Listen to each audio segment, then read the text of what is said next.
So sometimes people ask me, what if I have long-term care insurance?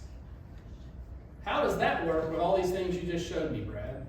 I mean, should I still have my long-term care insurance? Can I use my long-term care insurance at a CCRC? Well, first of all, yes. Generally speaking, you can use it. Now, you need to know what's in your policy. Don't wait until you need to use your policy to find out what's in your policy. So, I would review that and find out if there's anything in there that might prevent you from using it at a community like the Admiral or any community for that matter. But generally, you can use it. So, if we go back to these options, fee for service, remember you pay as you go.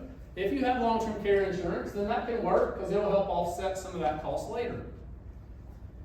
So that works quite well.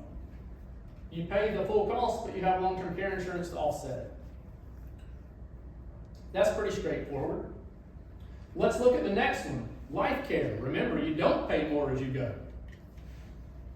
Even if you go to assisted living or skilled nursing, your monthly rate's your monthly rate. So what if you have long-term care insurance with that? Sometimes people will say, isn't that, I'm kind of doubling up, right? Well, you kind of are on the front end, but your benefit doubles up too. Because your monthly rate hasn't gone up, but you still can use your long-term care insurance.